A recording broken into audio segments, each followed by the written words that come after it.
Coming up on this episode of Nintendo Cartridge Society, for Halloween this year, we're dressing up as Stanley the Bugman and also Stanley the Bugman.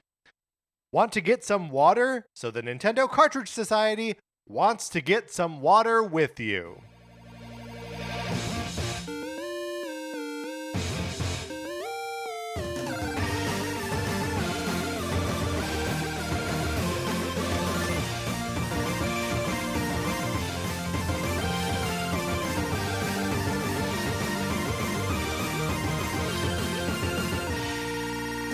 Welcome to Nintendo Cartridge Society. My name is Patrick Ellers, and I am joined, as I'm always joined by my co-host, Mark Mitchell. Mark, how's it going? Oh, it's going great. Of course, if you feel a little bit of a chill, not as much as you're going to feel tomorrow night, but that's because it is Halloween Eve, the second spookiest night of the year. Oh, that's a great point. It really is the second spookiest night of the year. Because I think that if you work backwards from Halloween, we'll tell you, like, sequentially how spooky the night is. So November 1st, it has to be the least spooky night of the year. And then November 2nd gets a little spookier and incrementally spookier until you get to October 31st. Do we really think that, like, Good Friday's not spooky? No, I think that's what I'm saying. It is spooky, but it's on a continuum. Sure. So it is absolutely more spooky than December 14th.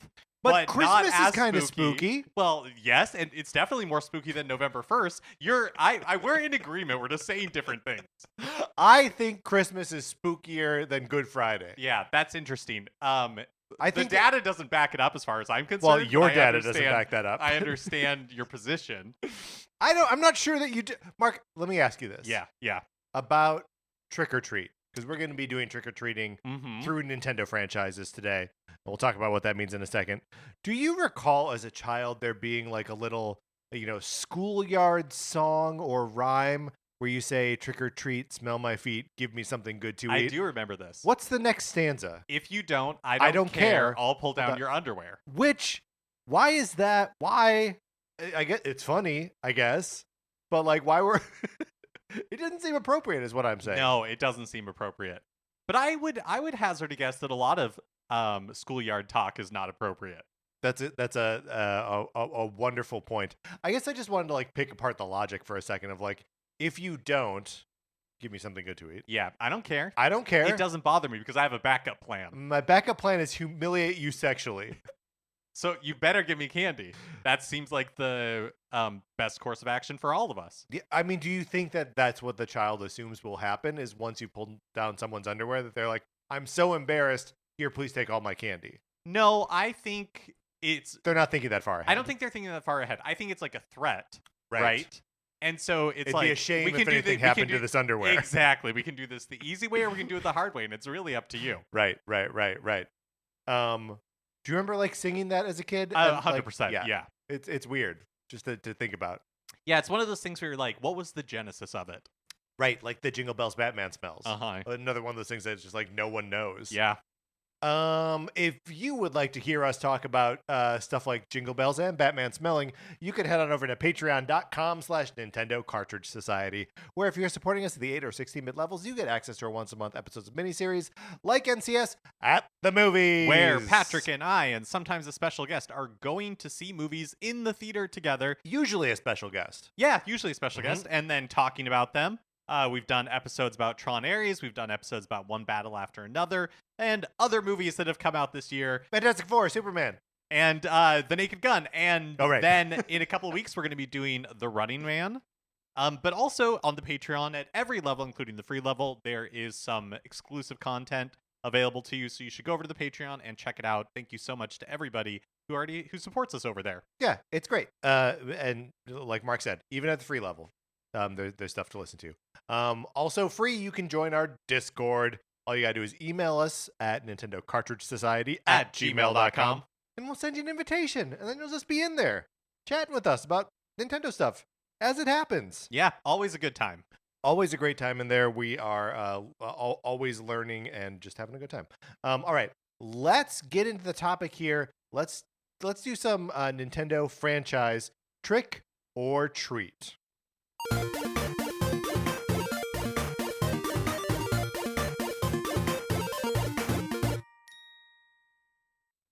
It's Halloween, previously established. Very spooky. Very spooky. But not really so spooky. The act of trick or treating, right? Right. It's kind of one of the more like wholesome things that happens around any holiday is children go door to door and collect candy. Yeah. Neighborhood togetherness. Yes. Fostering community. Even when you don't know who any of those kids are. Yeah, and, exactly. Some of them are like a little bit too old, you can tell. You have to open the door with the appropriate amount of enthusiasm for sure. No matter what. Uh-huh. But so what we thought we would do here is, and I also feel like trick or treat in the modern context is just treat. Right. Well, we've all learned our lessons. We've had our underwear pulled down so many times that we're just like, you know what? I'm bringing the treats. Right. And what's the smell my feet part? Like, well, how does that figure in? I think this is just a rude kid. Yeah, I think this is a scamp with Right. his scamp friends, and they're all rude. And so the smell my feet is just like to announce, by the way, in case you thought differently, you're dealing with a rude kid right yes. now. I'm a stinker. Have you ever done, like, as a child, did you do, I can already tell the answer is no, but, like, partaken in any of the, like, prankster parts of Halloween? Not on Halloween. You know, were there times when I toilet papered somebody's house? Sure. But not on Halloween, not related to candy. Right. We used to, or lack of candy. We used to cool tube people's houses. I don't know what that means. It's where you would get those like freezer push pops, you know, and just like you'd buy a bunch of boxes of them and just stick them in people's lawn. They're just like a bunch of them. I think they were called cool tubes. I don't actually know why we called it cool tubing, but we did it. But yeah, usually not on Halloween itself. I feel like you just have when the joy you get from committing some sort of prank.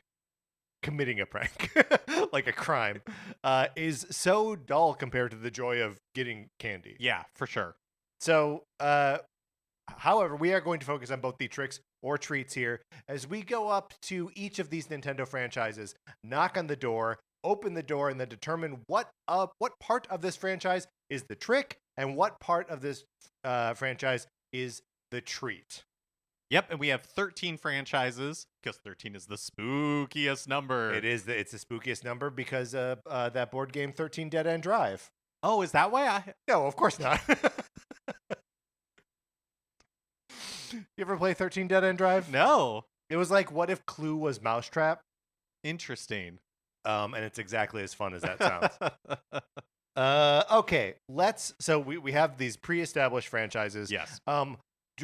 We will obviously put forth our own nominees for trick and treat. Should we come to a consensus? I don't think we need to. Okay. I think we can each have our own trick and our own treat and it'll be interesting to see if we like overlap anywhere. So we're starting with 3D Mario, like 3D Mario games. As distinct from 2D Mario. Will we get to 2D Mario later? Maybe. Listen on to find out. Suspense. Mm-hmm. So let's just 3D Mario, like a vaunted franchise, right? For sure, like, yeah. Is a marquee Nintendo thing always. So it seems like the treats will be aplenty and the tricks will be in short supply. But I'm curious to see what you did here. Can I start with my treat? Oh, with your treat. Should we start with tricks? I think we should start with trick. I see. And then we always end on a positive note. Yes. Okay. So my trick for 3D Mario is actually I want you to go first. Sure, yeah. That's fine. While I solidify how to express this. Totally. So my trick for 3D Mario is that they show their age more than the 2D ones. Sure. I think 2D Mario, which we may or may not talk about later, suspense. Mm-hmm. They, even the rudimentary ones, even like the original Super Mario Brothers, is eminently playable. I think somebody can go back to it and there's joy to be found in it. That's readily apparent. Right. And they know how to play. Versus, I think going back to Super Mario 64 or Super Mario Sunshine, or depending on the port, the version of Galaxy, is sometimes tough because those early, like when 3D All Stars came out and I played Super Mario 64, I had a real tough time. Like I got the amount of stars that I needed to beat Bowser, and I was like, great, I'm done. I don't really want to play anymore. Not that it's a terrible game, but just that it's really shown its age. And especially if you're not playing with a Nintendo 64 controller, I think it makes the game that borderline much unplayable, harder. right? Well, because it is so interesting how frequently like the Mario games are like the standard bearer for the new piece of Nintendo technology, right? Um, and that technology becomes old, Yeah. and whether it becomes like actually old or just Nintendo has moved on and like the industry has moved on, like yeah, they do always show or feel their age for sure. And and to be clear, I think that's fine. I think Totally. it's okay for an old game to feel old. Yeah. And for Mario 64 to forever just kind of, like I don't know that I want a modern remake of Mario 64. I think it's okay Yeah, for it to for these things to be be museum pieces. that thing. Yeah, I just think like as a museum piece, the 3D games, if you try to pick up and play them, it's much more difficult to get into it than the 2D franchise.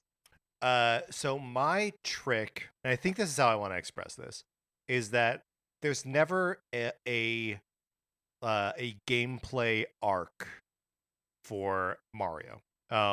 That in a 3D Mario game, first of all, for the most part, they're like, yeah, you just play as Mario, right? Like 3D World sort of changes that. And a couple of the games will let you like play Luigi as like a special extra mode, but like they're limited to the one character. But Mario doesn't gain levels. He doesn't learn new moves. What you get in the beginning is usually what you have at the end. And like, I don't need to have progression in like everything, or even I honestly, I don't think I need it in Mario. Like, I think it's good to have all the tools from the get go, but that is a component, like a fundamental component of gaming that like, the second, I think it's so funny to think about like Donkey Kong Bonanza as like an extension of the Mario Odyssey thing, and it's like, well, it is, except they let Donkey Kong gain levels Right. and learn skills, and like Mario gets power ups, but that's always temporary. He's so static. He has no gameplay arc. Yeah, that's interesting. Which ultimately I think is pretty good. Okay, but my treat is the 3D Mario games always way more content in them than you expect. Like they're never the longest games you're gonna play, but like the sheer variety, like volume and variety of environments that you're going to explore and things that you're going to collect, meaningful things that you're going to collect within those environments is always huge. The first time I found out there were 120 stars in Mario 64, it blew my mind. That's so much game in a Nintendo 64 game. Yeah. They're just very big games. Yeah. Impressively so. That's true.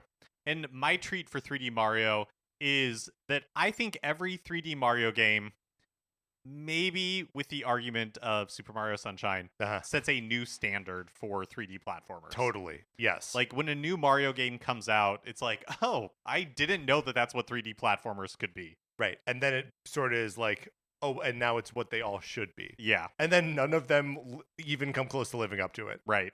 Yeah, it is crazy that like for as much as the 2D Mario games, which we're not talking about just yet, if we are at all, suspense, as much as those like established what a 3D platformer or a 2D platformer is, everyone else was like rushing to do that same thing. And there are a lot of great examples of 2D platformers, both contemporaneous to the original Mario games, and just forever since then. But like a 3D platformer, like a really good one, they're few and far between. And they exist. It's not that it's impossible to make a good 3D platformer or even a great 3D platformer. I just think when Nintendo releases a new Mario platformer, it tends to introduce something or just set a new standard for like 3D platform. Totally. Like Mario is the mascot for Nintendo, but is also like the mascot for platformers. Yes, and in a lot of ways, just the mascot for video games. And maybe less true with every passing year. Soon he'll be the mascot for DreamWorks movies, Illumination movies. All right. So those are our tricks and treats for the 3D Mario franchise. Let's move on to our next entry here, which is just listed as The Legend of Zelda. Yes, that's right. Do you want to do your do you want to go first this time? Sure. So my trick for the Legend of Zelda is something that we talk about a lot now and have for the last 8 years since, or 9 years, I guess, since Breath of the Wild came out. Is that we will never have a like perfect, like universally regarded balance between linearity and open world. That the two like fundamental things that make Zelda Zelda are at odds with each other. Breath of the Wild and Tears of the Kingdom are great because they're open, but they're also frustrating because they're too open. Since something like Twilight Princess is great because it's linear and like provides you all these dungeons that are like super fun and well constructed, but it's too linear, and we will never be in the perfect place with that balance. Especially with how like I totally agree with you, and especially with how explosively popular Breath of the Wild was Yes. and Tears of the Kingdom was, and was just like, oh, like Zelda was a franchise that was always one of Nintendo's prestige franchises, but never sold 20 million copies or anything like that Right. Yes. until Breath of the Wild came around and kind of reinvented the formula. And you even had Aonuma say, "This is Zelda going forward," This is what we do. This is what we have to do. which kind of makes me like I wish I wish it was possible for us to have Right? both, or even like for them both to coexist. But it seems like, at least for now, they're not really interested in that. Except, we did get Skyward Sword HD, so maybe in remakes of previous games, Sure. or like some form like that. But it's hard to imagine a near future where they're creating games based on that classic Zelda formula. Yeah, well, and like Echoes of Wisdom was kind of close, and like I actually don't know if I think that falls more on the open world side or more on the linear side. Because like it basically every time that you are there's like a dungeon in front of you, there are actually 2 or 3 dungeons, and you choose what order you want to do them in. And because the game doesn't have like normal item based gated progression, that you actually can tackle these things in whatever order you want. But like that's such a like micro expression of what Zelda is. I also wondered if like Link Between Worlds kind of aligns this too with like the item rental, but I don't know, I feel like that game's more linear than like people say it is. I also think Yeah. that there's a difference between like the Breath of the Wild formula Sure. and allowing you to do dungeons in an order of your choosing. And I think Link Between Worlds is more that second one, Totally, yes. where it's like, yeah, but you can't like go anywhere and do anything. And, Yeah, it is still, I agree with you, it is still very linear. It would almost be cool. I don't know what this looks like, but and if Nintendo made a new franchise, like new characters or they bring back Star Tropics and continue to do yes. like the classic Zelda formula, but maybe the returns are just too, like niche at this point for them to want to pursue that. Yep. Mark, your trick for The Legend of Zelda. Yeah, I really think that the 2D dungeons wear out their welcome fast. Yeah, okay. By the end of pretty much every 2D Zelda game, maybe all of them, I am tired of doing the dungeons. They kind of like fake the third dimension by having different like levels inside a dungeon, but the puzzle solving, like all that kind of stuff, I just feel like is so limiting. And then you get to, by the time you're in like your 6th dungeon or whatever, I just feel like I'm ready to be done. Yeah, I hear that. It's also like so many of the puzzles in those dungeons are just like, okay, how do you loop back around to this part of the map, right?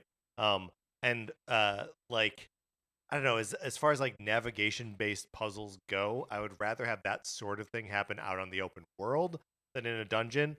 And just by the end of you're right, every single one of these games, Link's Awakening, Link to the Past, like those final dungeons, you're like, it's just too long, it's just too big, and like I don't care about mastering this space anymore. Yeah, I'm not having fun doing it. I'm just doing it because I have to. I'm just so close to finishing. Right. So I'll go through this. I just gotta finish it. Yeah. And now you will do your treat. Okay. My treat for The Legend of Zelda, there are, of course, so many rich things about The Legend of Zelda as a series, but what I wanted to talk about is I think that it's the Nintendo franchise that has the best, the most complete, the most rewarding world building in any Nintendo franchise. So this is mine as well. That it's just like the world of The Legend of Zelda is so well realized and so unique, especially for something that comes from, just sort of like bog standard fantasy, right? Like Mhm. it's a kid in a tunic with a sword and a shield, and they're like wizards and ghosts, and we can call them moblins, but they're goblins. Um, and then it just evolves into something so specific that we've been with. Like, we have Gorons in our life because of The Legend of Right. Zelda. Right. Yeah, and every game introduces something new, and sometimes there are connections, and I love following Zelda lore YouTubers and learning about that stuff. Sure. But it's not important to me that it all lines up nicely. When there are connections, like all of that is really fun. But when Nintendo throws a curveball in that kind of messes with the fan canon, like I think that's fun too. Yep. But yeah, I feel like and I think some of it is just the acute, like it's one of the rare Nintendo franchises that does have lore and like a consistent world, even though you see different variations on it. And so it's just developed into this really like large, well crafted, just like world to live in. Yeah. Yes. Absolutely. And it's like it's the people that live in Hyrule. It's like the shape of Hyrule. It's Death Mountain. It's Gerudo Desert. It's a style of music. It's gods. Like it's so much. And like it seems like it all, yeah, because it developed over such a long time, seemingly developed so naturally, Mhm. right? Like, it was very like cool and exciting when Breath of the Wild came around. That were like, oh, this is a game that has both the Rito and the fish people, The Zora. the Zora, yeah.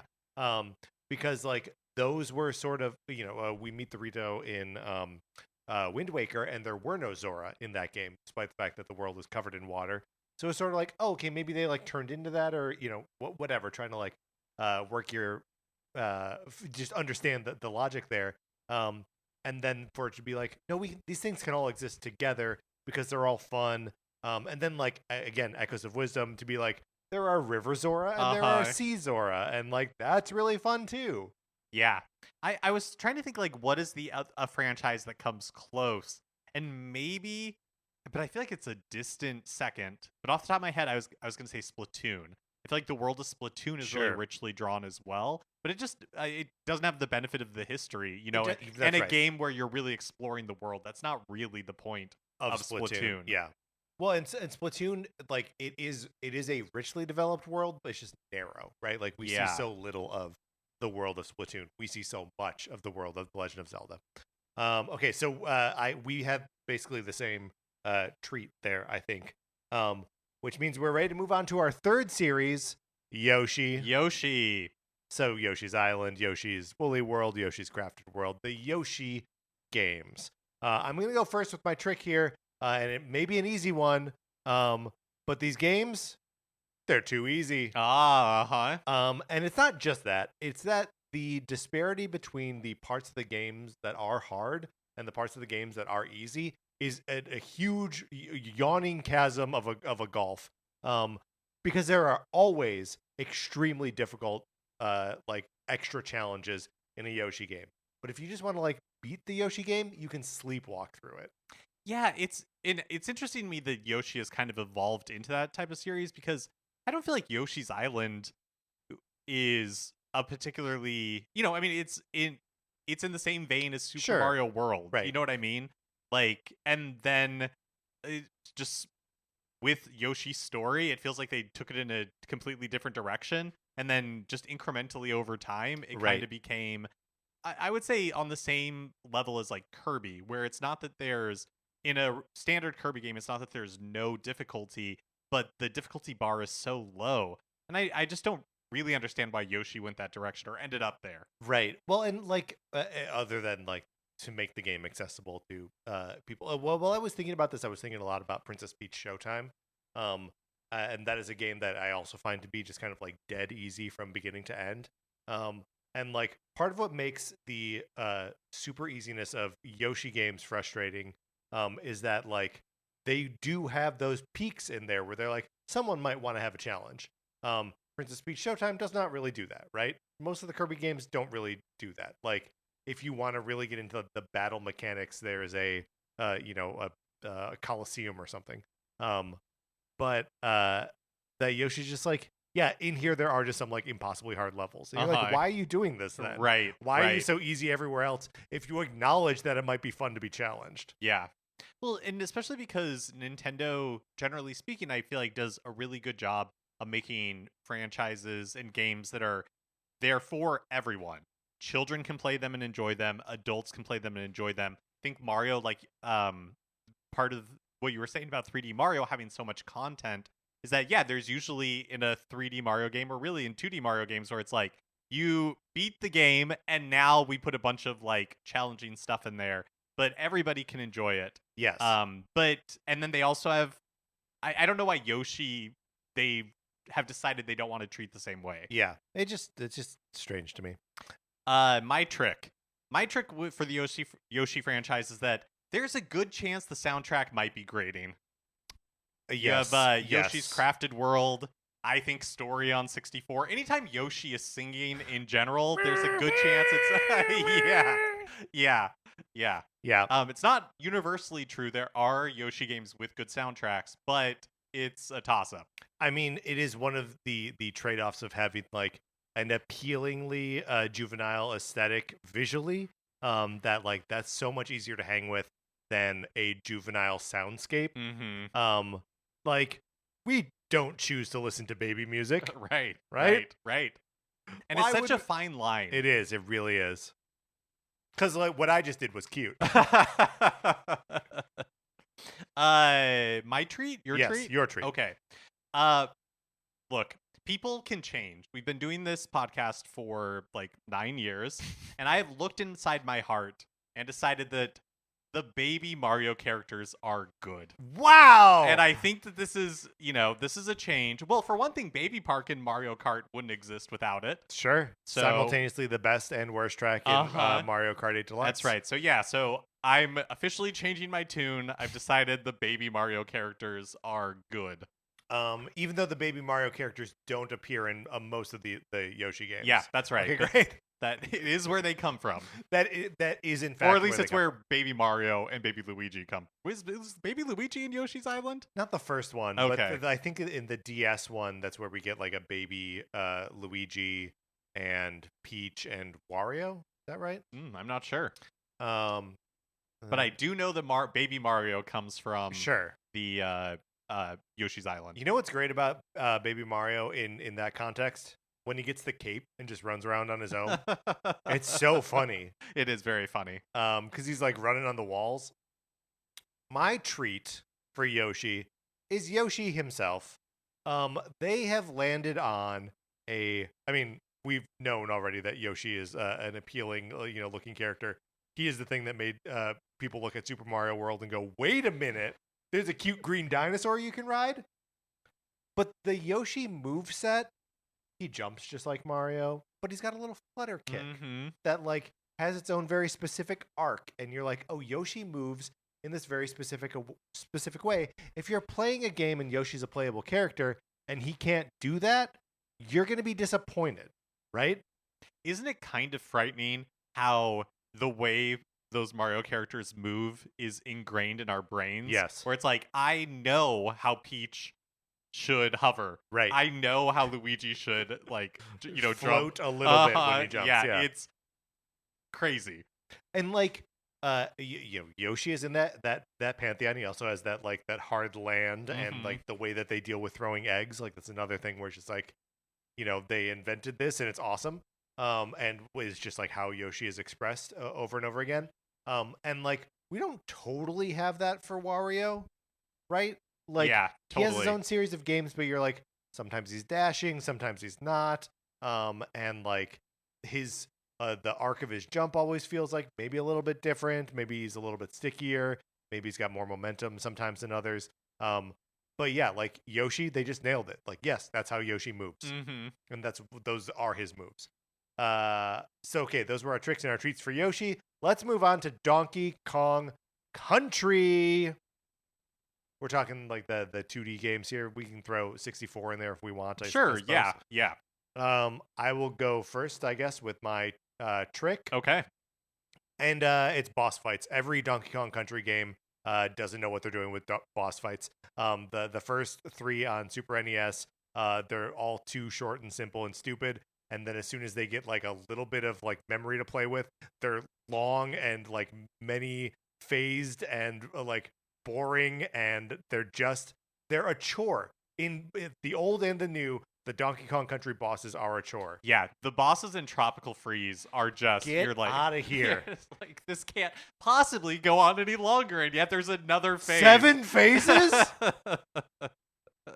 Yeah, that's a good one. That is a trick. It's a real bummer, and it feels like so divorced from what the rest of the game is too. Where I'm just like, okay, now I have to like sit and be patient and like watch for tells. Get out of here. Okay, my trick for Yes. Donkey Kong Country is don't be tricked by Donkey Kong Country 2 Diddy's Kong Quest. It's not really the best one. It really isn't the best one. Yeah. It's fine, but it's not the best of the Donkey Kong Country games. No. Not even of the first 3. Right. It's not the best. I still maintain that the first Donkey Kong Country Yeah, we had to let go of each other's hands to give each other a high five. is still the best one. Uh-huh. And then I would put 3 above 2. Wow. I Um, don't know where I put 3 and 2, but compared to each other, I think they're both a pretty big step down from 1. But yeah, I think 1 is the best, and Tropical Freeze, if we're counting like the reboot, is probably second. But yeah, don't be fooled by Diddy's Conquest. It's not that it's a bad game. It's No. just it's not the best in the series. I mean, truly, if you're like, if you've never played a Donkey Kong Country game before, and you're like, well, I should play 2 because everyone says it's the best. Not necessarily. Yeah. I would honestly, right now, if someone were trying to get, I'd say Tropical Freeze. Yes. I Yeah, think for sure. I like 1 more, but Tropical Freeze is obviously just a fuller, richer game, Yeah. more modern. Especially if you get the Switch version. Totally. I would not try to recommend someone get the Wii U The version. Wii U version. That's a tough thing to recommend. All right, Mark, your treat for Donkey Kong Country. How atmospheric the series is. I feel like it's the hallmark Yeah. of Donkey Kong Country. Is I guess I have a couple of treats that are all about like the world, but like the Well, but aesthetics of Donkey Kong. We're talking Country. about different things than what we were saying with Zelda, right? But yeah, totally. Yeah. Like the lore of Donkey Kong Country and like the Yeah, who cares? you Right, know? yeah, like I love exactly. squawks. But no, like the series is so atmospheric. Like on the Super Nintendo, you have like the just very limited glimpses at the world when you're traveling through the world maps to different parts of the island. But I just love when you're in the snow section of the first game and you enter a level and there's like the snowstorm is beginning and then the snowstorm peaks Yeah. and then the snowstorm ends, and then the music, of course, is such a huge contributor to the vibes of Donkey Kong Country. So I just think like atmosphere is what kind of sets that series apart from other of Nintendo's 2D platformers. Yeah, and this is something that you really see like exploded out in Tropical Freeze, right? Totally. Like that game is sort of the king of like background passive atmospheric storytelling. In like a fun way, not in like a inside limbo kind of way. Yeah, right? yeah. Where you get a sense for the space and what happens there, and it just feels like you are experiencing a little mini narrative in the background behind your running and jumping. My treat is about the running and jumping. It's the momentum of Donkey Kong Country. It's pretty easy to say that like the gameplay of the Donkey Kong Country games and the Super Mario Brothers games are similar. Side-scrolling, you're collecting coins or bananas, you're looking for secret areas, you're trying to get to the end.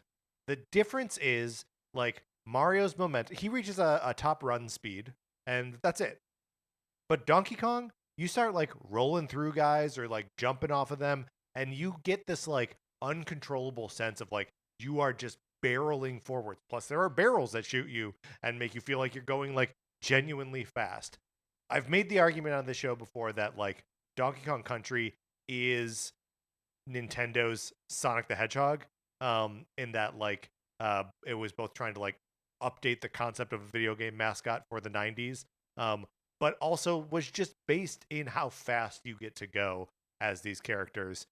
If you get hit in a Donkey Kong game, sometimes the bigger like inconvenience of that isn't the life you lose or the monkey you lose. It's the fact that you had to stop for a second. Right. Yeah. Yeah. Momentum is totally a thing in the Donkey Kong Country games in a way that it's not in Yep. like Mario or anything like that.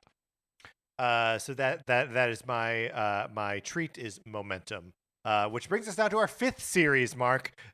Which of course you and I have to be true to ourselves. So this series is Famicom Detective Club. Yes, that's right. That's right. And I will start with my trick.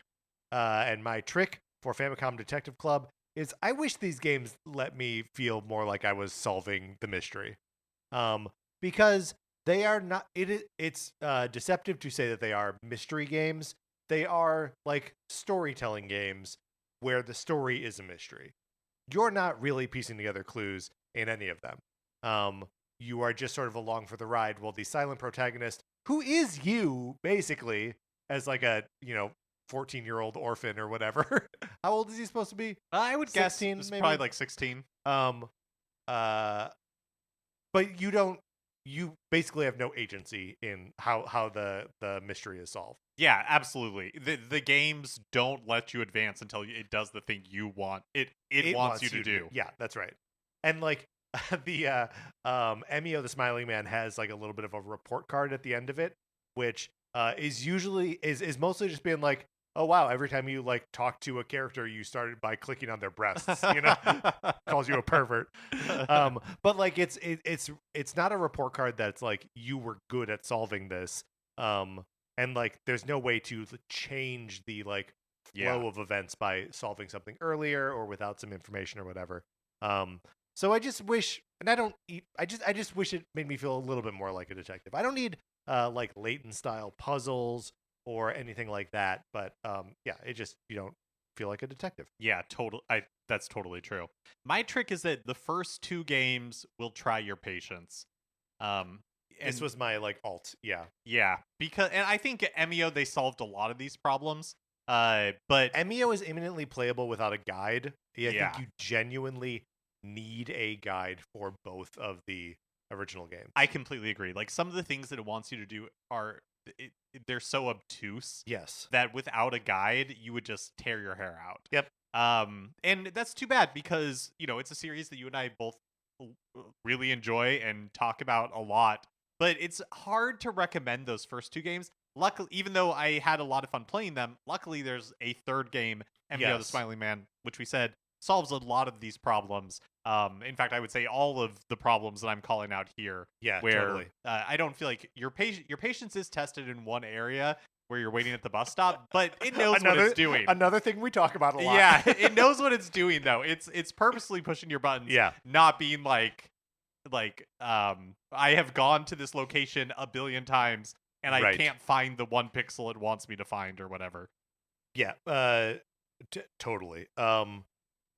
But I will just wholeheartedly recommend Emio the Smiling Man to anyone who is even remotely interested in the Famicom Detective Club. Well, I will just roll right into my treat, which is that these games have really compelling narratives with memorable characters, especially Emio the Smiling Man. Yes. Has like a really strong narrative that we both really dug. Goes to some really interesting and dark places. But the first two games are no slouches either. The narratives are a little simpler, but both I felt like it was compelling all the way through, and I felt like the ending was always like satisfying, like had fine payoffs. Yeah, so my treat is like kind of a twist on that, so I'm going to introduce it so we can talk about both of them together. That in a Famicom Detective Club game, you meet a bunch of characters that are all like compelling side characters, only they're not, they all matter. The game is very economical with its characters, and everyone that like seems like they could just be there for color or to lighten up a scene or give you one interesting encounter ends up playing meaningfully into the way the mystery resolves, either because they are an agent of the mystery itself, or they are like helping solve it, or are connected to one of your characters in a meaningful way. Like it's just so impressive to me, the economy of character in all three of these games. Which is just an extension of what you were saying, that like the writing is good. Yeah. There aren't like, for games that will willingly waste your time. There's no like wasted narrative, if that makes sense. If that distinction makes any sense at all, and I'm not sure that it does, but yeah, no, I think you're right. Like the narrative momentum of the story, I Yes. feel like is always kept up, even when the game is those first two games are wasting your time, by just making it infuriating to progress. Okay, great. So that was Famicom Detective Club. Mark, let's move on to the next house here, which is Pokemon. Pokemon, do you have tricks? Do you have treats to offer? Let's start with you this time. Okay, my trick for Pokemon is, and this one is not, it's not a bad thing, but it is a trick that we should all keep in mind when talking about Pokemon, is that you will age out of its target demographic. Oh, man. Yes. Like the franchise is like geared, laser focused on kids. like 6 to 12-year-olds. And it's not that the games are unenjoyable or that like they can't be enjoyed by adults, obviously, or even shouldn't be. It shouldn't be. Like that's obviously not true. But I think a lot of people's frustrations with the Pokemon franchise is because it doesn't want to evolve, no pun intended, past like its target demographic, right? Like because a little bit of a pun. Because it continually wants to hook those 6 to 12-year-olds in the same way that Pokemon fans were hooked themselves when they were 6 to 12, and they gear everything they do towards that specifically. Yes. So I wonder if my trick is in conflict with your trick at all. Because my trick is that Pokemon, more than any other Nintendo franchise, could benefit from becoming a modern video game, but refuses to. Yeah. And I like, to the point where you're like, some of what you're saying is like, yeah, of course it's not going to have like a giant open world that's alive and teeming with realistic or even detailed graphics, and like complicated progress. Of course it's not going to be that. It's a game for children, but like, couldn't it have those things? I don't know. Like, yeah, I think the two things are like happening at the same time. Because also, it's something we've talked about on the show a bunch. Part of the reason why the Pokemon Company doesn't like take 5 years off to make a new Pokemon game is that they can't miss that window of 6 to 12, right? You got to get in there and like make a new Pokemon game every 3 to 4 years, so that a new generation can be like, this is my generation of Pokemon. Yeah. And if you take the time to really make it like a Ghosts of Tsushima level Pokemon game, or a Final Fantasy VII Rebirth level of Pokemon game, that you're gonna miss the people that need to learn to love Pokemon. And I think it's interesting, especially in the last like 5, maybe even 10 years, you've seen Pokemon change in ways that it hadn't. Yes. In the previous years of its life. And so I think that they are still trying to figure out what that balance looks like, especially, I mean, as we've talked about, like as video game systems get more and more expensive. Right. And in order to play, a Pokemon game, you have to buy like a $400, $500 system. And fewer and fewer kids are getting into console gaming, and it's becoming more and more focused on people who like adults, basically, with disposable income. How will that change Pokemon? Right. Well, and like the sort of twist on that too is that like Pokemon as a video game has diversified tremendously, right? Because they've got like the Pokemon TCG Pocket on phones, or the myriad of other like Pokemon phone like games, a MOBA or a or like the trainers game, or a cafe simulator, right? All of these things, and like Oh, I'm not even gonna remember the name of it. The Pokemon game that they teased in the most recent Nintendo Yes. Direct. Yeah. The one that's basically Pokemon Like builders. uh-huh.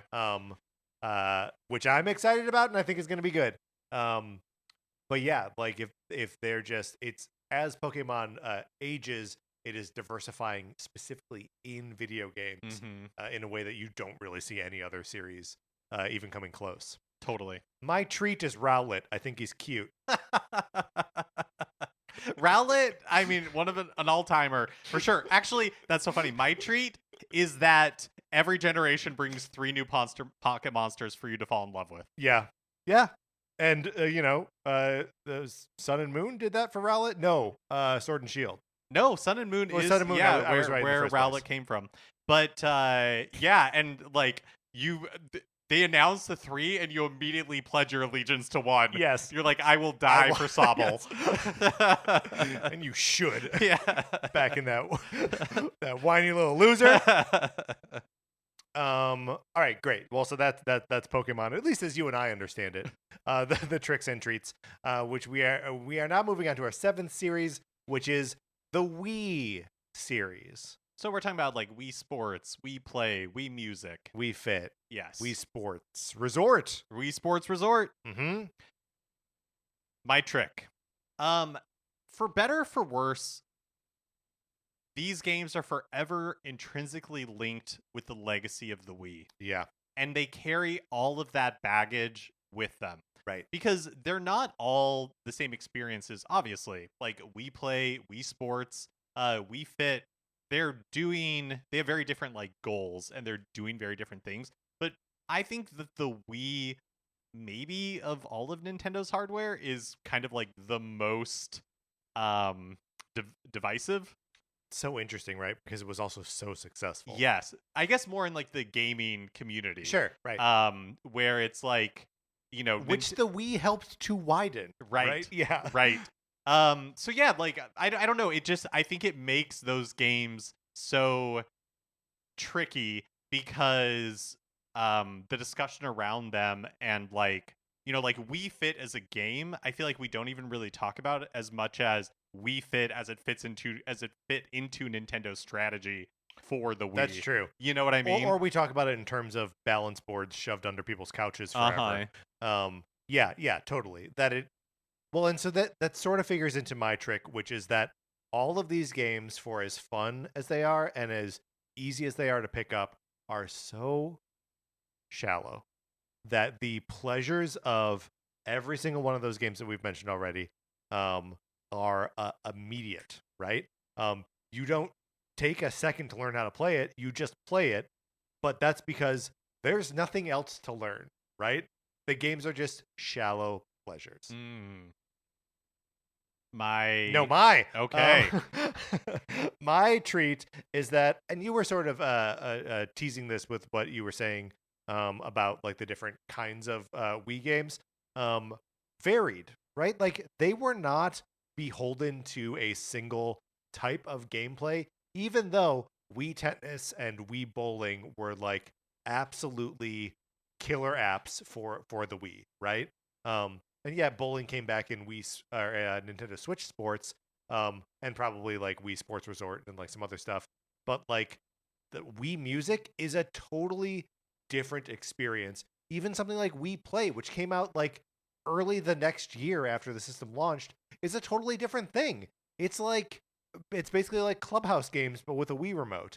And then like Wii Fit taking the like premise of Wii Sports makes you move around and taking it seriously and being like, no, this is actually like with fitness in mind.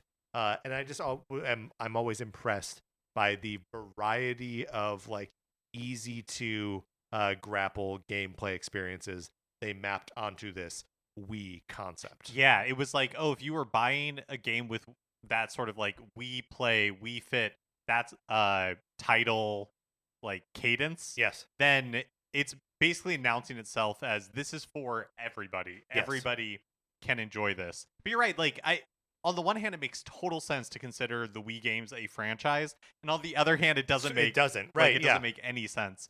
But yeah, like to your trick, it's because they are so tied to what the Wii was. So like, and what else would you like? When else would we talk about these games if not? Yeah. Absolutely. Yeah, absolutely. Now your treat. Okay, now my treat. I still believe that like Wii Sports, Love is the answer. that some of these Wii games, and for me personally, like Wii Sports is the most fun you will ever have playing with people from different generations. Yeah. Because I remember playing as a family with like my dad, who I don't know had ever played a video game before in his life, but we could all play bowling, we could all play tennis. Yeah. You know what I mean? Like my mom, who used to play video games on the NES, but eventually, like uh didn't continue that for the most part. But for the Wii, we could all play together, and don't know. It's part of the success of the Wii is that it was approachable. Everybody could do it. It was easy to understand, and I have such fond memories of doing that. And I'm hard pressed to believe there will ever be a like system that can kind of recapture that same Right. sort of magic. Yeah. No, I mean, I remember. After college, I moved to Hawaii for a little while. I was gonna live in my sister's house while she and her husband were deployed to fight they were in the army. And so I was moving out there with my friend Siri, and she and I were like flying out of Chicago. And so her parents had driven her down from Minneapolis, and they were all staying at my parents' house that night before we were like going off for we thought for who knows how long, but ended up just being a couple months. And the six of us just played Wii Sports for like hours and hours. And like, yeah, I can't imagine another scenario where I'm playing a video game with my mom and Siri's dad, and like it just doesn't seem possible. Yeah. But it totally worked and was real and was super fun. My backup treat was the Mii's. Oh yeah, that's a good one. But the Mii's sort of like they are more the Wii than like the Wii series was. So I don't know that we can say that they belong to Wii Sports, but like they are a good part of those games. Yeah. All right, moving on to our next series, Metroid, the 2D Metroids. Thank you, Mark. Just the 2D ones. So would you like to go first with your trick? I think I did for Wii, so go ahead. It's okay. I think we've lost track. I think we've lost track of, yeah. because then we do like a back and well, whatever. So my trick for Metroid, 2D Metroids, is that being lost in a 2D space isn't always very fun. Completely agree.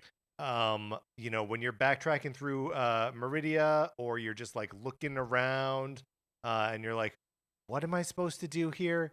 And that's so tricky because like I don't want my hand to be held, but I just want to feel like I'm discovering the right way to go. And the 2D Metroid games are not always great at that signposting. Yeah, I mean, I absolutely hate feeling lost in a game, and that happens. Maybe not so much in like Metroid Dread, but I remember feeling Dread's that way pretty in good like about it, Super Metroid. Just like Mhm. I kind of know I need to get to that room. Like I remember seeing the thing that I think I need to do now to progress, but for the life of me, I cannot remember how I'm supposed to get back there. Yeah, I completely agree. My trick for 2D Metroid is the complexity of the Shine Spark controls. It's a bridge too far. The advanced for me. controls in all of those games, because like the Shine Spark stuff is in Super Metroid. But so too is like the wall jump, and it's just tricky enough where you're like you can't reliably do it. Right. And as a result, it becomes sort of like totally optional stuff. But yeah, when I 100% in Metroid Dread last year, I had to figure out how to do all those Shine Spark puzzles And by figure out, I mean go to YouTube and like watch people do it and then be like, okay, God. And then commit like half an hour of practice to executing this perfect 3-second maneuver. Yeah, I think that's so impressive. To me, it's just like, yeah, it's just a bridge too far. I find no joy in it. Yeah. It bums me out every time I see one of the puzzles because I'm like, I'm never gonna do yeah, that. that is just passing before my eyes. Right. It's like walking past a law school or something, right? I mean, I have this same thing with Mario 3D platformers. Oh, They're, sure. like in Odyssey, I was never one of those people that was throwing the hat, bouncing off the hat, jumping on the hat, throwing it again. Well, Like, you no. know I love that stuff. Yeah, I know, and I think it's awesome that people are able to do it. It's so fun to watch like speed runs of that, but it's totally beyond me. I have no interest in learning how to do it. And yes, so my trick is the complexity of the Shine Spark controls. So your treat? My treat is also something that I don't really do, but I love watching other people do it, and that is sequence breaking. Oh yeah. I think it's so cool the way that the Metroid games allow you to sequence break, how Dread is kind of like anticipating it in some areas and have special like boss fights or changes to the encounters depending on if you got there before, you followed like the specific path. I think that's such a cool part of those Metroid games. Yeah, totally. And it's like part of the that feeds into my trick, right?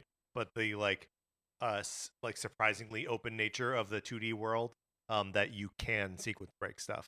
It's just a level of freedom that is kind of surprising. I know earlier I said this for one of my tricks about a game, but boss fights.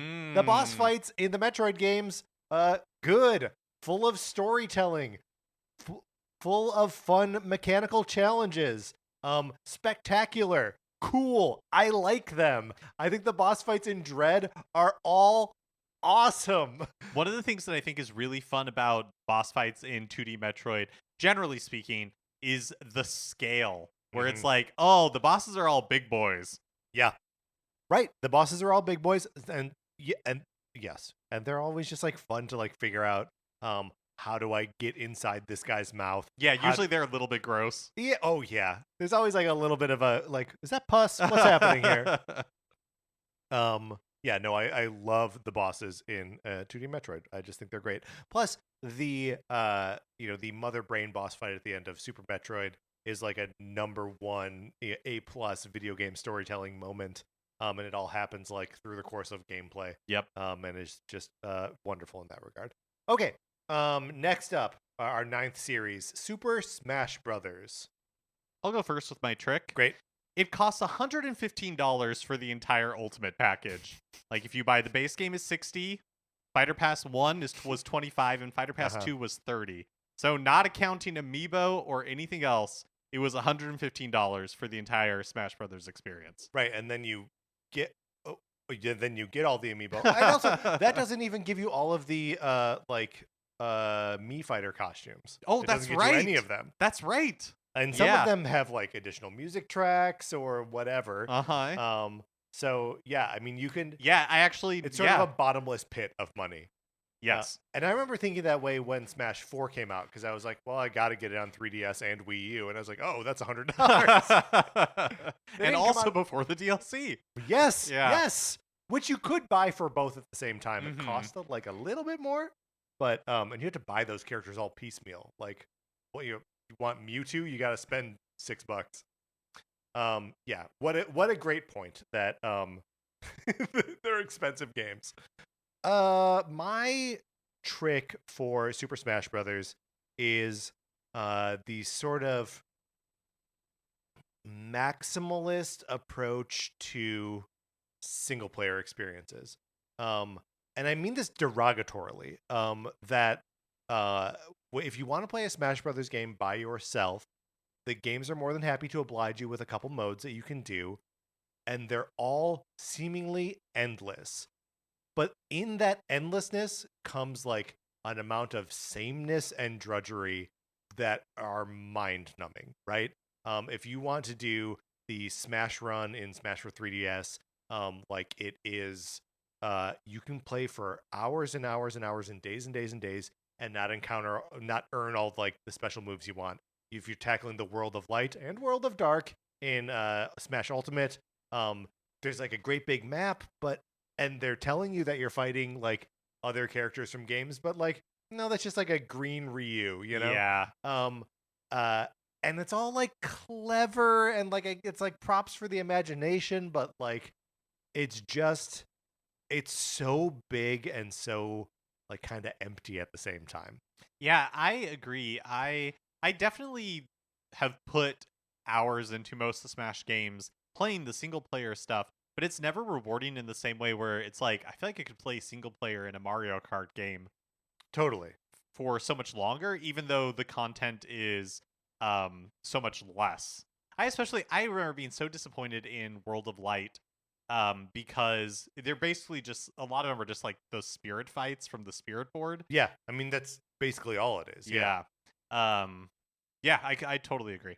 But my treat is that the series has been around long enough, and there are so many characters in there that all genuinely play like they play in other video games and in previous Smash games, that everyone you know can play as one of those characters. It is just so accessible, and for a fighting game, that's unbelievable. Yeah. Yeah, my treat kind of has synergy with that. Mine is that especially Ultimate is a celebration of video game history, the likes of which will probably never happen again. Yeah, that's true. Within a video game, yeah, Yeah, within a video game. or maybe anywhere. Honestly, Like the amount like you said, these characters from all these different franchises who play like those characters, which is like absurd. Yes, like that attention to detail, and then to have them all be like workable in this fighting game where you can have up to what, like 8 people yeah, fighting at 8 the same people, time yes, with all these different items. and Like they're all ice climbers. yeah, it's a miracle Yes, that this thing is not a complete and total mess. yeah. That yeah, like But like to your point about it being like a video game museum, obviously it's very good at curating characters, levels, and music, right? But the like little twist of the characters feel the way they feel in their original games.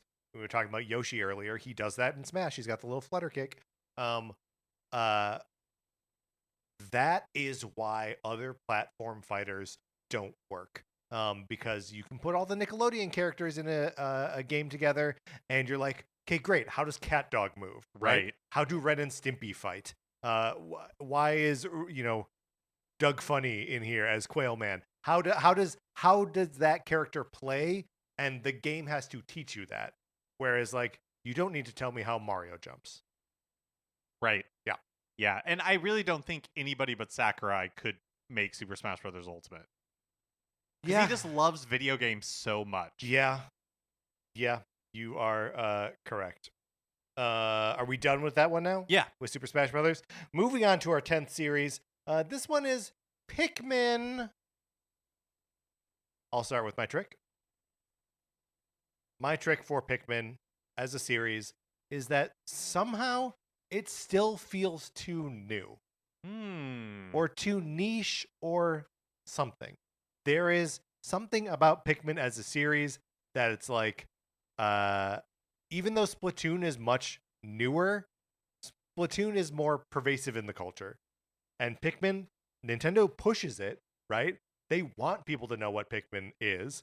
I think people kind of know what it is, but like it just always feels like there's not enough of it to be like a deep well of Nintendo franchise yet. Yeah, no, It feels like it'll be that way forever. I know, no, I think you're totally right, and it's almost like Nintendo's on that same exact wavelength because they are making such a concerted effort that they talked about in that investor Yes, totally.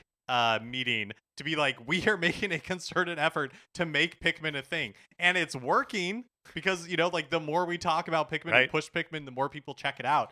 But yeah, there's something about the Pikmin. Like I have never played all the way through mainline Pikmin game. There is just something about the franchise, not saying like not a judgment on its quality, that is like outwardly alienating, and I don't really know what it is. in a way that I would say other Nintendo I'm going to franchises talk are about not. that in my treat, I Okay. think. That's a good one. That's Yeah, a really good one. Thank you. My trick. So because I haven't played a mainline one, I'm talking about Pikmin Bloom. Here we go. Yes. When I brought this up to Patrick, I was like, I've never played a Pikmin game before. I don't know that I can talk to And it. I was like, you liar. You play Pikmin Bloom Yeah. every day. So Pikmin Bloom, of course, is like the mobile game that is about step tracking, and you can work together with friends to destroy mushrooms, and you get different Pikmin rewards for all of that. So I would say the trick in Pikmin Bloom is that there's so much. It's not even, I have it written as busy work, but it's not even busy work. It's so much like tapping to get For it nothing. for nothing. Where Yeah. it's like, okay, we all destroyed a mushroom, great. Now I have to watch the animation of it exploding. Well, And- first you have to hit the thing to say that you want to collect the rewards. Right. Then you watch it explode, and you're tapping all the way through it. Then you see the stars fill up. Yes, and then it shows you the rewards you got, and you're tapping through all of this. Or like, oh, you've completed a walk challenge. Great. Now let me press and hold, so it'll try to speed through all the people that participated. Like, it's just like stuff like that where you're like, this game, it is annoying to play this game. Yes. It's annoying to engage with this because every time I open it up, I have to do 5 things before I can do the one thing I want to do. Yes. And I wish I could just be like, you completed the walk challenge, dismiss. Yes, Great. skip. I'm done. Perfect. Give me the rewards, but I don't even need the rewards. Right. Yeah. Yeah. So that's my trick. A totally valid trick. Then let's go with your treat. Sure, my treat is connecting with friends. It's fun to participate in those challenges. It's fun to get requests for help and on defeating mushrooms from people. It's been really fun in the Discord. There's like a Pikmin Bloom group where people put like weekly groups together to do the challenges. Thank you, Kyle, for spearheading that every week. It's just it's been a really fun thing. Yeah, and you can send postcards to people. You can get postcards sent to you. Yep. And it's just the right level of social engagement, right? Yes. There's no part where you're actively communicating with people, and there's no people are, I guess in some ways people are counting on you to contribute to walking challenges or help out with mushrooms, but it doesn't have that level of you feel like you can disappoint someone totally with it. I have a sub treat. Yes. And you were talking about sending postcards back and forth. It is fun when you're traveling to collect postcards from the different places that you go. Totally. Yeah, a great treat. And I love that you were just able to do this whole thing just about Pikmin Bloom. I'm trying to remember, was Connor playing it first? And then it was Connor, you were playing yes. it. Connor got me into it, and then I got you into it. Yes. And then we wouldn't stop talking about it on the show, and now we have a Discord full of people who play it. That's right. Okay. My treat for Pikmin is that it somehow accesses this primordial thrill of genuinely limited resources. So it is most pronounced in Pikmin's 1 and 2. Pikmin 1, you have a finite amount of time. You have 10 in-game days, 30 in-game days. You have a certain number of in-game days to finish the game. And if you run out of that time, you haven't done it. That's it. However long you've been working on it, game over. And ditto in Pikmin 2, you're not limited by time, but you are now limited by resources. Because the way the games work is you pluck some Pikmin, and then you use them to find things that you're going to sell, and that adds your overall score. Or that you're going to get things that you're going to turn into more Pikmin. But there's a finite amount of that stuff that doesn't respawn. So if you run out of your Pikmin, or you get to a level of Pikmin so low that you can't beat the enemy that's in front of you, that's it. You're done. And these are long games. It's like a campaign that you can hit a literal dead end.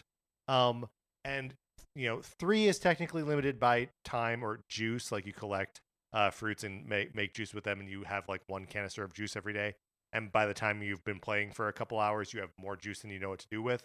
And 4 really lets you play as long as you want, and you can always kind of refresh your stuff. But there are other modes within 4 that simulate the resource limitedness, and that having to genuinely deal with that scarcity is thrilling in like a body way that you don't get playing video games very Yeah, frequently.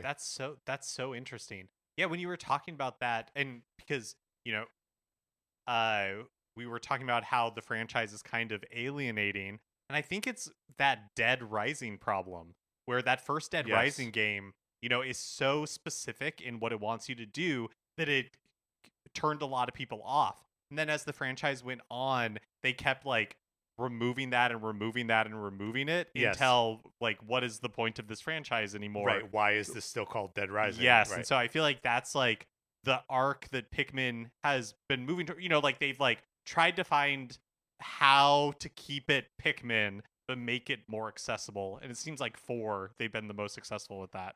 4 was so good it made me decide to buy everything Nintendo put out the following year because I That's didn't want to true. miss out on a thing like Pikmin ever again. Man, I've got to play 4. You gotta play 4. I love it so much.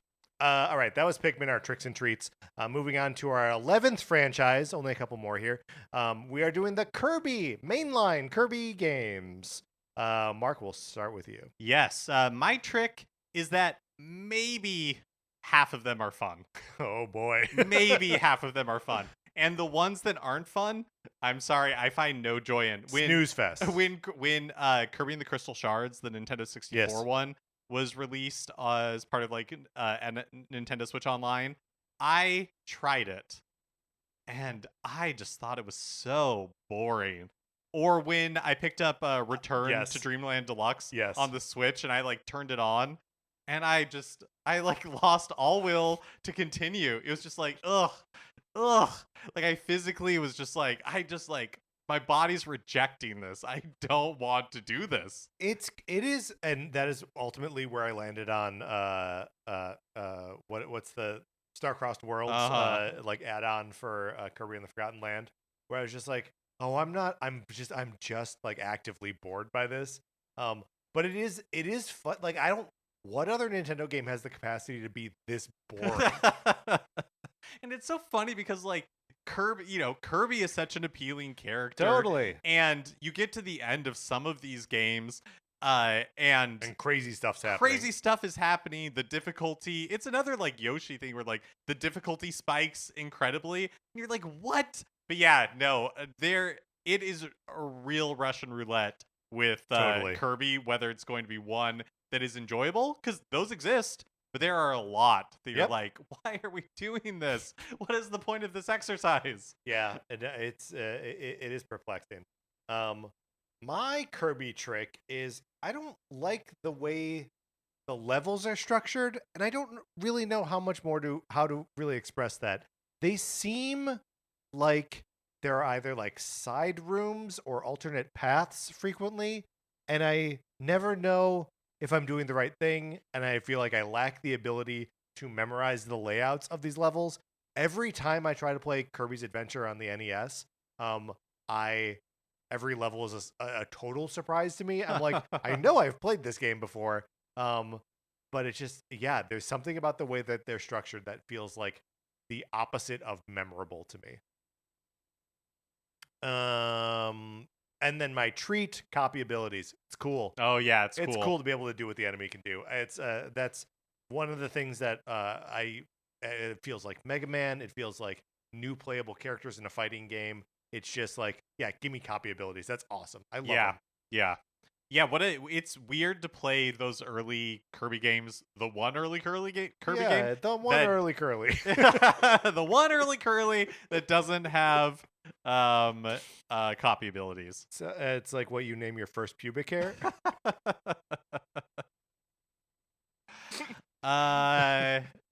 Your treat. My treat. The music. You can always count on Kirby for really great music. Yes. And to revisit the same like Sonic landscape kind of regularly. The Forgotten Land has that like theme song, which is like kind of a blast. I usually bump up against those like vocal theme songs in video games, but the Kirby one's good. The one in Forgotten Land is such not even the vocal part, but like they use that main theme everywhere in different arrangements. It is such an earworm. It's such an earworm. I can hear it now in my mind. Now that Yeah, we're talking well, about it. because it's the perfect Strangers theme song. It is very similar. Dun, dun, It's dun. very similar. All right, excellent. So that's Kirby. Moving on now. Here it is, the payoff, the 2D Mario series. That's right, everybody exhale. My trick? Yeah, go with your trick because I actually can't remember what mine was. My trick with the Super Mario Brothers 2D platformers, and I think Wonder is what drove this home for me. A very good game. Mm. But I don't think that the 2D Mario games hit the same way that they used to. And I think it's because like people have become so familiar with 3D gaming that the 2D platformers seem quaint. Sure. So it's not that they're bad, it's that they are By any stretch of the imagination, they're yeah. good for Yeah. the most part. Yeah. It's just they're limited in a way that I think makes them it's the reverse of how it used to be, where it's like everybody was so used to 2D gaming, then 3D gaming came around, and 3D Mario for the longest time, like in Japan, was not as popular as 2D Mario because, and like I know a lot of people dropped out of video games when Mario went from 2D to 3D Sure. because the complexity Couldn't wrap their heads around it. Right. increased so much. But I think people have been playing 3D games for so long that now it's like harder to get excited about one of the 2D adventures. Yeah, sure. Well, and there's also just the thing of like people have taken so many other cracks at it. Like I sort of mentioned this in our discussion of the 3D Mario games that like we've made other great 2D platformers. So like we don't necessarily need Mario to be there to be the standard bearer for this thing. Yeah. And in some ways that he can even be sort of limited in that. But yes, that's a good trick. My trick, I've remembered it. It's that I don't think 2D Mario has ever been good at dealing with your failures. Being sent back to the beginning of a level and losing a life because you fell down a pit is weird. Like it is punitive in a way where you're like, well, hold on a minute. Like I want to be having fun with this. And like there should be consequences in some way, but like Odyssey figured it out in the 3D space where it's like you lose a life, you don't really lose a life, and we're gonna spawn you back like right here so you can like get right back to it. But like 2D Mario games have to introduce checkpoints because they're like we know it'd be too annoying for you to have to run through and do this whole level again. And when that's the thing that you're like, oh, the consequence is you're annoyed by something, that's a bad consequence. Yeah. The that like death and reset thing is so based in arcades. It's like one of those like remnants from the arcade that has just become part of the Super Mario Brothers like 2D franchise DNA. But you're right, it is they've never found a good solution for it. And it even kind of like rears its head in the like during the like Wii era, or they maybe even continued to do it where it's like they're like, oh, you died 10 times, we're just gonna spawn this item that just brings you to the end of the level, right, instead of finding some better way to like approach it. Yeah. And I don't know exactly what that could be, but like it's just even if it's just like maybe respawning you at the point of failure or something, you know what I mean, so you don't have to and know. again, like this is another thing where like the 2D platformers that are like fun and challenging, not made by Nintendo, have found creative ways to deal with death. Like your rewinding time, or like I think about how good Celeste was with that, or like Meat Boy where you immediately respawn, right, and all the levels are like so small that like starting back at the beginning is no hardship. But yeah, I just think that the Super Mario, the 2D games are not good at dealing with with player failure. And the treat for me is I don't think there's anything in video games as satisfying as getting Mario running and then taking to the air with a raccoon tail or a cape. The running into flying is so good and so satisfying, and the 3D games don't do it, and no one that has made a 3D platformer has like aped that style of get a running start to fly. It's a powerful feeling and it works every time. It's thrilling every time. Mine is kind of a cheat, but piggybacks off of yours. Nothing compares to a 2D Mario game. Like there are great 2D platformers, Yes. but nothing compares to a 2D Mario game. Yeah. That's absolutely true. All right, Mark. We've got one more left. You got one more left. Cue it up for us. All right, we are going to be talking about Metroid Prime. Yo. Yes, 3D Metroid. Which they're very good at making 3D Metroid feel like Metroid. Mm-hmm. This is not my treat. But I just there are ways in which I think we could have approached these things together, but I kind of wanted to pull them apart, if for no other reason than like we've got a new Metroid game coming out, and we've expressed our anxieties about the our perceived quality of the game at this point in its life cycle. And so I just thought this would be a good opportunity for us to talk specifically about the Prime games. Yes. So should I go first with my Sure. my trick? So, and this is similar to my it's not always fun to get lost complaint about the Metroid 2D games. The amount of going back through the same, not even that you're lost, you know where you're going, but you just have to traverse the same area again in especially the original Metroid Prime. But 2 tries to get around it by making a light and dark world, but like I see through you. That's the same Yeah, area. it's still the same world. And I don't want no more boring backtracking, please. Yeah. Oh, I completely agree. Well, we'll get to it. But I completely agree. My trick for the Metroid Prime series is they just get progressively worse. So far. And I don't think any of them are terrible games, but I don't think they ever improved on the original, even with some of the annoying things about the original Metroid Prime. Because I'll just go right into my treat. The opening hours of the original Metroid Prime, when you're like first on they're Talon golden. 4, Yes. are sublime. Mm-hmm. Like until the game gets super backtracky towards the end, when you have to like get all the artifacts and everything, it is incredible. And it's incredible that it works. That like Totally. that they were able to reproduce the feeling of a 2D Metroid, but in a 3D space. Yeah, man, those first couple hours, they're so. And you mentioned the atmosphericness of the Donkey Kong franchise, and like atmosphere is hinted at in the 2D Metroids, but it is realized in Metroid Prime, and to no better effect than the very beginning of Metroid Prime, and by extension Metroid Prime Remastered. My treat for Metroid Prime is first-person platforming. It's a thing that I'm not the biggest first-person shooter guy. In fact, I kind of actively don't like it. But part of that is that I like to jump in games, and like, I remember early experiences with like Turok or Duke Nukem or other games where even in Halo, right, where like the jumping doesn't feel good necessarily. You have to like manually tilt your camera down so you can see like where your feet are.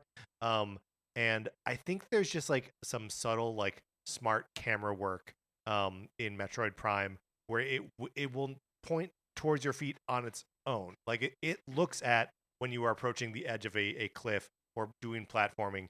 It will do those. It will help you out by showing you where you're coming from.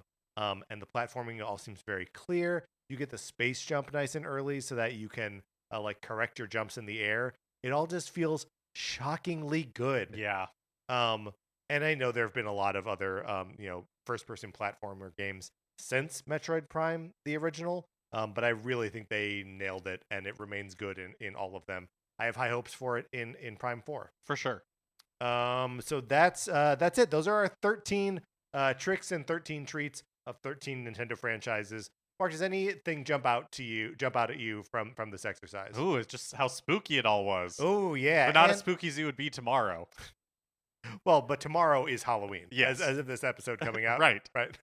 Okay, all right, good. You're right. If you're listening to this on November 1st, you have nothing to worry about. Right, not spooky at all. Christmas though, like a little bit, like Christmas past. Yeah, I mean, what have you? Every day a little bit more. Yet to come till October 31st. Barley. All right, Mark, let's close out this segment. Okay, that is going to do it for this episode of Nintendo Cartridge Society. Mark, happy Halloween. Yeah, happy Halloween. If you, what am I doing? Thank you for listening to this episode. Thank you to our 16-bit patrons, Connor McCabe, Patrice Millette, Kyle Seaborn, and Drew Mackey. We appreciate you. We appreciate everyone who is listening or interacting with us on the Patreon or Discord. It's why we do what we do. Anthony DeLuca made our logo. Our theme music is provided by 8-Bit Betty. You can get more of his music by going to 8bitbetty.com or by listening right now. For my co-host, Mark Mitchell, this is Patrick Eller saying trick or treat. Smell my feet.